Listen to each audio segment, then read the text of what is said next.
예수님께서 사람들에게 말씀을 가르치고 계셨는데 갈릴리 및 유대의 모든 마을과 예루살렘에서 온 바리새파 사람들 그리고 율법 교사들이 거기에 앉아 있는 겁니다. 병을 고친 능력이 예수님께 나타나서 많은 병자들을 고쳐주셨어요. 이때 사람들이 중풍병에 걸린 한 사람을 침상에 눕힌 채 데려온 겁니다. 예수님께 고침을 받게 하기 위해서 안으로 들여서 예수님 앞에 놓으려고 애를 쓰고 있었는데, 그런데 문 밖에까지 빼곡히 사람들이 서 있었기 때문에 그 안으로 못 들어간 겁니다. 그래서 지붕으로 올라간 거예요. 널찍한 뚜껑 같은 거, 말씀은 기와로 되어 있는데 그것을 벗겨서요, 그 사이로 환자를 누인 채로 달아내렸습니다. 그곳은요, 비가 많이 오지 않는 지역이기 때문에 지붕이 평평했습니다. 그리고 지붕 한가운데 연기가 빠져나가는 구멍이 있었습니다. 그래서 사람들이 지붕에 그 구멍을 막기 위해서 큰 돌이나 나무 같은 것들을 쌓아놨습니다. 그것을 걷어내고 그 사이에 환자를 달아내린 겁니다. 자, 예수님이 우리의 일상에서 쉽게 접할 수 있는 이야기를 통해서 영적인 진리를 많이 말씀하셨잖아요. 땅에 떨어진 씨앗의 비유나 포도원의 비유, 이런 것들입니다. 그런데 가끔은요, 아주 평범하게 끝날 수 있는 이야기를 굉장히 영적인 말씀으로 발전시키셔서 말씀을 전하기도 하셨어요. 그래서인지 오늘 이어지는 말씀의 내용이 쉽지는 않습니다. 오늘 말씀은 사실 여기부터 시작이 되는데요, 20절 말씀입니다. 예수께서 그들의 믿음을 보시고 이르시되 이 사람아 내 죄사함을 받았느니라. 자, 예수님께서요, 중풍병자를 내린 친구들의 믿음을 보시고 그를 고쳐주셨는데 그 다음에 이어지는 말씀이 쉽지가 않아요. 왜냐하면 예수님께서 이 사람아 네가 죄사함을 받았다라는 말씀을 하셨기 때문입니다. 예수님이 그 사람의 질병에 대해서가 아니라 죄에 대해서 말씀을 하셨어요. 예수님께서 죄에 대한 어려운 말, 즉 용서를 말씀하셨습니다. 이게 뜻밖의 내용입니다. 예수님께서 이 사람의 질병과 죄의 관계에 대해서 말씀했기 때문이에요. 이것은요, 인간의 근원적인 문제를 다루시는 것인데, 예를 들면 시몬 베드로가 고기가 많이 잡혔잖아요.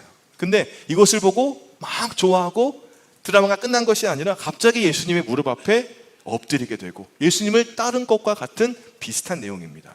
자, 일반적으로 어부들은 물고기가 잡히면 그걸로 끝이잖아요. 와, 물고기가 많이 잡혔네. 여기도 모자라네. 야, 이리 와봐. 거기도 가득 차게.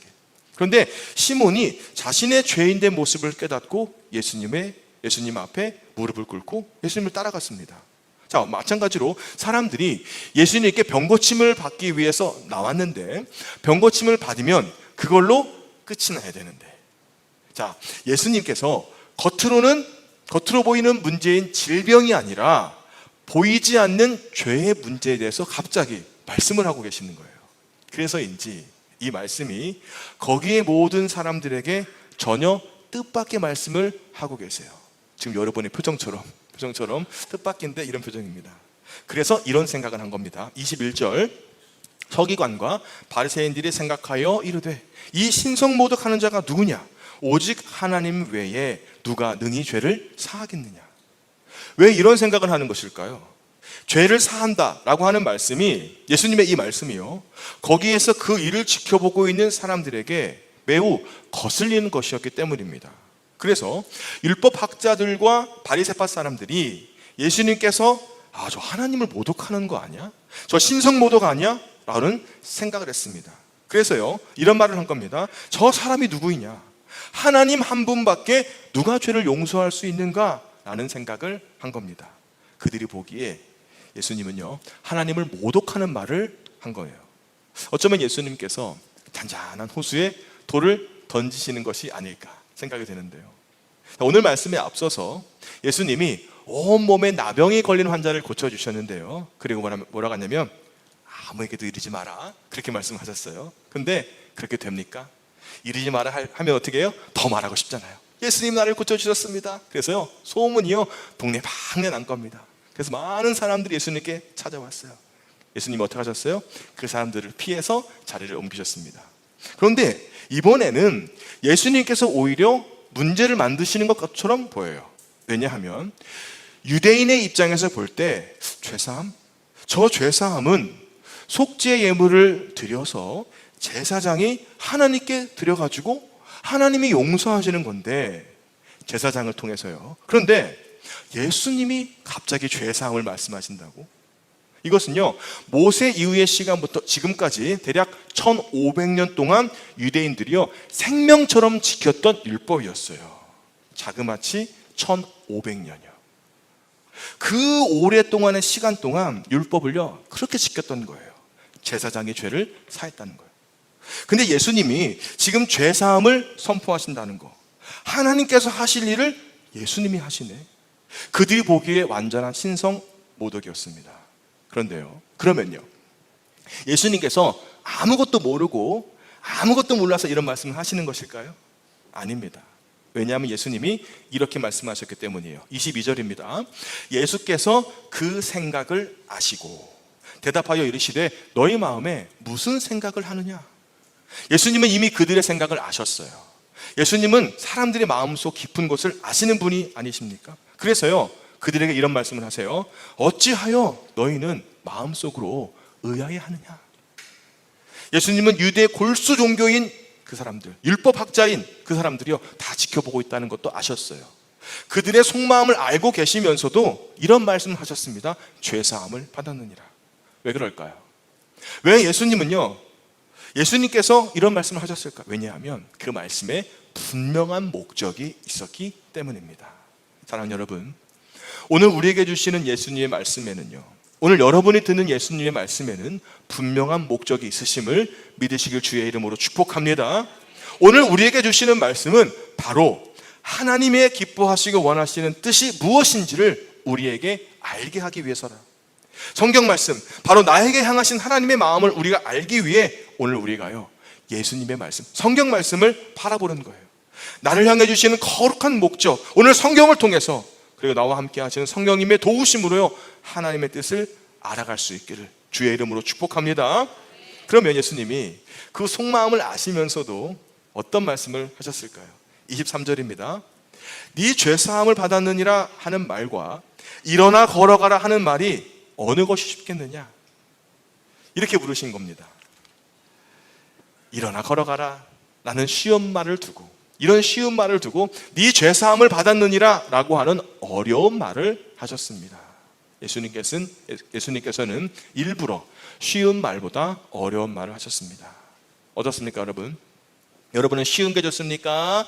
더 쉬운 게 좋습니까? 어려운 걸 좋아하는 사람은 아무도 없을 겁니다. 당연히 쉽고 편한 것이 좋죠. 어려운 방법보다는 눈으로 쉽게 볼 수 있고 또 손으로 쉽게 만질 수 있는 감각적인 것들이요 우리를 더 쉽게 받아들입니다. 사람들은 어려운 설명을 잘 들으려고 하지 않아요. 설명서를 꼼꼼히 읽는 것보다 전화 한 통이 더 쉽기 때문이에요. 그런데 문제는요, 인생도 쉽게, 신앙도 쉽게, 교회에서도 쉽게, 제자 되는 일도 쉽게, 부흥도 쉽다, 성장도 쉽다, 쉽다 그렇게 이야기하고 있다는 거예요. 그런데 모든 것이 정말 쉬울까요? 정말로 쉬운 길이 있다면 어렵게 갈 필요는 없는데요, 자동 잔디깎기로 우리 수양관 잔디를 다 정리할 수는 있지만 직접 예초기를 메고 땀을 뻘뻘 흘리면서 예초기에 손을 대고 튀는 돌을 맞아가면서 해야 할 일들이 있다는 거예요. 힘들고 어려워도 직접 해야 되는 일이 있다는 겁니다. 결코 쉽지 않은 길이 있습니다. 그래서 오늘 예수님이 이 쉬운 말을 두고 어려운 말씀을 하셨어요. 그렇다면 이 어려운 말을 하신 목적이 무엇이겠습니까? 24절 말씀인데요, 그러나 인자가 땅에서 죄를 사하는 권세가 있는 줄을 너희로 알게 하리라. 예수님께서 네 죄사함을 받았느니라 라는 어려운 말씀을 하신 목적은 죄를 용서하는 권세가 이 예수님에게 있음을 알게 하려고, 예수님은 그 환자나 거기에 있는 모든 사람이 쉽게 알아들을 수 있는 말씀을 먼저 하지 않으시고 오히려 문제가 되고 논란이 되는 말씀을 먼저 하셨어요. 그리고 죄를 사하는 권세가 예수님에게 있다는 것을 선포하셨습니다. 여러분, 예수님에게 죄를 사하는 권세가 있음을 믿으시길 주의 이름으로 축복합니다. 여러분, 하나님께서는요, 사람들이 하나님의 큰 사랑을 알 수 없기에, 거룩함을 바라볼 수 없기에 하나님은요 한 가지 방법을 선택하셨습니다. 그것은 하나님께서 친히 사람이 되어서 이 땅에 오시는 거예요. 그분이 바로 예수님이세요. 그리고 예수님은 여러 가지 비유를 통해서 다가오는 천국을 설명하셨습니다. 예수님의 많은 사역은 사람들의 피부에 와닿는 것이었어요. 그들의 병을 고쳐주시고 굶주림을 해결해 주시고요. 그런데 그것만이 전부가 아니었다는 거예요. 때로는 사람들이 이해하기 어려운 말씀도 하셨어요. 그리고 그걸 안타까워하셨어요. 성령님이 오셔야 바로 알게 될 것이라는 말씀도 하셨습니다. 그리고 오늘 예수님이 속죄에 대한 어려운 말씀을 하시면서 너희로 알게 하리라 라는 말씀을 주시는 거예요. 사랑하는 여러분, 오늘처럼요, 우리는 어려운 말씀도 들어야 될 줄로 믿습니다. 우리가 원하는 쉬움을 뛰어넘는 말씀을 성령의 도우심으로 깨달아야 될 줄로 믿습니다. 그러면요, 예수님 자신에게 죄를 용서해 주시는 권세가 있다는 것, 이것을 사람들에게 알기를 원하셨는데, 예수님이 가셨던 그 어려운 길은 무슨 길이셨겠습니까? 마태복음 26장 28절 말씀인데요, 이것은 죄사함을 얻게 하려고 많은 사람을 위하여 흘리는 바, 나의 피 곧 언약의 피라. 십자가를 지시기 직전에 예수님이 제자들과 마지막 만찬을 하셨는데요, 식사 중에 예수님은 자신이 십자가를 지시는 이유를 말씀하셨어요. 그것은 뭐냐면 많은 사람들에게 죄사함을 얻게 하기 위해서다라는 말씀입니다.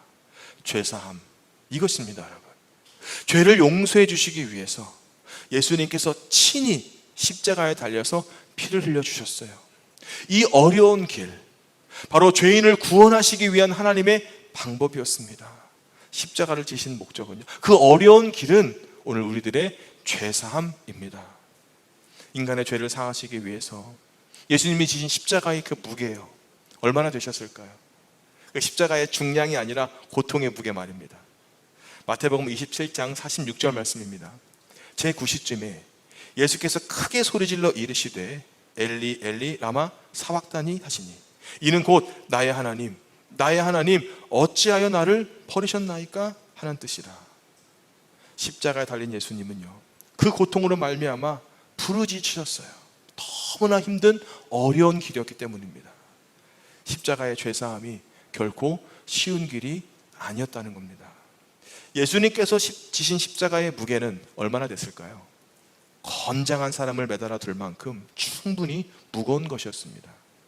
그 십자가의 무게는 가로나무가 40kg, 세로 기둥이 90kg 정도 되는 무게였습니다. 그런데 그 무게보다 온 인류의 죄를 지고 가시는 그 길이 얼마나 어렵고 무겁고 고통스러운 길이었겠습니까? 얼마나 어려운 길이길래, 얼마나 고통스러운 길이길래 십자가를 앞에 두고요, 이 길을 내가 피할 수만 있다면 피하게 해달라고 예수님이 그토록 기도하셨을까요? 실제로 예수님은요, 이 고난의 십자가를 쉽게 피할 수 있는 길도 있으셨어요. 유혹도 받으셨습니다. 바로 사탄의 유혹이었는데요, 사탄이 예수님을 이끌고 올라가서 순식간에 천하만매를 보여주시는 거예요. 어떻게 이야기했냐면 누가복음 4장 7절입니다. 그러므로 네가 만일 내게 절하면 다 네 것이 되겠다. 한 번 절하기만 하면 다 이네 거다. 모든 것이 쉽게 될 거다 라고 유혹을 합니다. 이것은 고통의 그 어려운 길도, 그 어려운 십자가도 피할 수 있다는 유혹이었어요. 고난도 피하고 어려움도 피하고 고통도 피하고요. 이처럼 어려운 길을 피하고 쉬운 길을 가고 싶은 유혹이 우리에게도 있다는 것입니다. 그런데 이 유혹에요, 많은 사람들이 걸려 넘어지고 있지 않습니까? 그런데요, 쉬운 길이 없다는 거예요. 고난을 피하고 싶은 이들에게 유혹일 뿐입니다.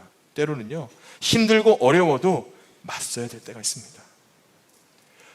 왜 구원을 위해서 쉬운 길이 없는 것일까요? 치러야 될 값이 있기 때문입니다. 소중한 것은요, 소중한 값을 치러야 돼요. 그래서 베드로전서 1장 19절 말씀인데, 오직 흠 없고 점 없는 어린 양 같은 그리스도의 보배로운 피로 된 것이다. 인간을 구원하기 위해서, 오늘 저와 여러분을 구원하기 위해서요, 세상의 죄를 지고 가는 하나님의 어린 양, 그 피가 필요했던 거예요. 어려운 십자가의 길은 반드시 필요합니다. 어떤 것이든지 그것에 걸맞는 값이 있지 않습니까? 만약 아주 비싼 것을 헐값에 얻을 수 있다면 그것은요 100% 가짜입니다. 얼마나 많은 사람들이 이 유혹에 넘어가서 경제적으로, 정신적으로 피해를 당합니까? 그런데 우리가 만약에 아주 비싼 것을 진짜로 헐값에 혹은 공짜로 얻을 수만 있다면 누군가가 대신 값을 치러준 거예요. 우리가 구원을 위해서 값을 지불할 수 없기에 하나님께서 먼저 값을 치러주셨어요. 이것을 은혜라고 합니다. 사람들이 값없이 받는 은혜를 주시기 위해서 하나님께서 값을 치러주셨어요. 그게 뭐냐면 십자가의 어려운 길입니다. 그것이 바로 예수 그리스도의 십자가, 그 역사적인 사건입니다. 누가복음 9장 23절입니다. 또 무리에게 이르시되 아무든지 나를 따라오려거든 자기를 부인하고 날마다 제 십자가를 지고 나를 따를 것이니라. 예수님이 십자가의 어려운 길을 걸어가셨습니다. 그리고 우리에게도 같이 걸으라고 말씀하세요. 우리에게도 져야 될 십자가가 있다고 말씀하셨어요. 물론 예수님의 십자가는 우리의 십자가와는 전혀 다른데요. 예수님의 십자가는 속죄를 위한 십자가예요. 우리의 십자가는 속죄함을 받는 자가 순종함으로 걷는 사명의 십자가입니다. 그런데 어렵기는 마찬가지더라고요. 주님의 고난과는 비교할 수 없지만 그래도 우리에게 있는 내 십자가를 지고 가는 게 쉽지가 않아요. 하지만 우리들이 가야 하는 길이 십자가의 길임은 분명합니다. No cross, no crown. 십자가 없이는 영광이 없다는 거예요. 어렵다고 십자가의 길을 피하면 영광도 없습니다. 수해 전에 제가 이스라엘 성지순례를 다녀왔을 때 일인데요. 예수님께서 십자가를 지고 오르셨던 골고다 그 언덕길이요, 비아돌로로사라는 길을 걷게 됐는데 그 길을 묵묵히 따라 올라가는데 가이드가 걸음을 멈추면서 여기 예수님께서 십자가를 지시다가 넘어지신 곳입니다, 이렇게 설명을 해주시는 거예요. 그 언덕 위로 올라가면 올라갈수록 제 가슴이 먹먹해지는 겁니다. 주님이 넘어지셨던 그 지점들이, 그 간격이요, 점점 더 짧아지고 넘어지신 자리가 셀 수 없이 많아지는 것을 봤기 때문이에요. 처음에는요, 어떻게든 그 십자가를 지고 그 걸음을 내디셨겠지만 갈수록 육체의 한계에 부딪혀서 끊임없이 바닥에 쓰러지고 또 넘어지신 겁니다. 온 몸이 피투성이가 된 채 도저히 그 십자가를 끝까지 지고 갈 수 없기에 결국 로마 군인들이 그 길을 가던 어떤 사람, 구레네 시몬을 붙잡아서 억지로 그 십자가를 대신 지게 해야만 했습니다. 거기서요 정말 많이 눈물을 흘렸어요. 내가 이 맨몸으로 올라가는데도 이렇게 숨이 차고 힘든데, 이 십자가의 길이 결코 쉬운 길이 아니구나. 예수님은 어떻게 올라가셨을까? 그 무거운 십자가를 지고 이렇게 많이 넘어지시면서 올라가셨는데 이 어려운 길을 어떻게 올라가셨을까? 라고 하는 마음이 들더라고요. 예수님은요, 오늘 저와 여러분의 죄를 사하시기 위해서 적당하고 편안한 길을 택하지 않으셨습니다. 당신의 생명을 통째로 우리에게 내어주시는 가장 어렵고 힘든 그 고통스러운 십자가를 지고 올라가셨어요. 무엇 때문에요? 우리를 살리시겠다는 하나님의 사랑을 붙잡고 올라가신 겁니다. 그리고 오늘 우리에게도 말씀하세요. 누구든지 나를 따라오려거든 나를 자기를 부인하고 너의 십자가를 지고, 자기 십자가를 지고 나를 따라야 된다. 사랑하는 여러분, 이 믿음의 길이, 신앙의 길이 결코 쉽지만은 않더라고요. 편안한 지름길은 없더라고요. 때로는 주님이 그러하셨듯이 우리에게 주신 십자가를 지고 나아가는 게 쉽지 않더라고요. 때로는 그 십자가가 너무 버겁고 힘들어서 십자가를 내려놓고 싶을 때도 있더라고요. 주님, 이거 너무 무겁습니다. 이거 좀 내려놓고 싶습니다. 왜 제 십자가는 이렇게 크고 고통스럽습니까? 그렇게 생각할 때가 얼마나 많이 있습니까? 이거 내려놓고요, 나도 쉽게, 남들처럼 쉽게 살고 싶은데 왜 내가 진 십자가는 이렇게 어렵습니까? 이렇게 큽니까? 그렇게 생각할 때가 얼마나 많이 있습니까? 그런데요, 여러분 두려워하지 마세요. 주님은 그 험난하고 눈물 나는 그 십자가의 길에 우리를 홀로 내버려 두지 않으세요. 그리고 우리에게 이렇게 말씀하십니다. 내가 안다. 내가 다 쳐봤다. 그러면서요, 내가 너와 함께 하겠다고 우리에게 말씀해 주시는 거예요. 때로 우리의 어깨를 짓누르는 고난이 있을 때, 이 십자가가 너무나 무거울 때 왜 이 어려운 십자가를 나에게 주십니까? 쉬운 길도 있는데 내게 주신 이 십자가를 정말 내려놓고 싶을 때 오히려 어려운 길을 선택했던 주님을 바라보실 길을 주의 이름으로 축복합니다. 그것이 바로 우리가 나아갈 때 어렵지만 정말 힘들지만 우리가 지고 가야 될 십자가에게 더 깊은 믿음의 자리인 줄로 믿습니다. 이번 한 주간도요, 또 주어지는 우리의 삶의 모든 시간도, 우리 교회 사명의 50년도 때로는 십자가의 무게가 힘들 때도 있을 겁니다. 그런데요, 주님이 먼저 걸어가셨기에 나도 따라 걸어갈 수 있다는 믿음을 가지고 오히려 담대하게 오늘 저의 십자가를 지고 여러분의 십자가를 지고 주님과 함께 우리 모두 함께 손을 잡고 담대하게 걸어갈 수 있는 저와 여러분이 되시기를 주님의 이름으로 축복합니다.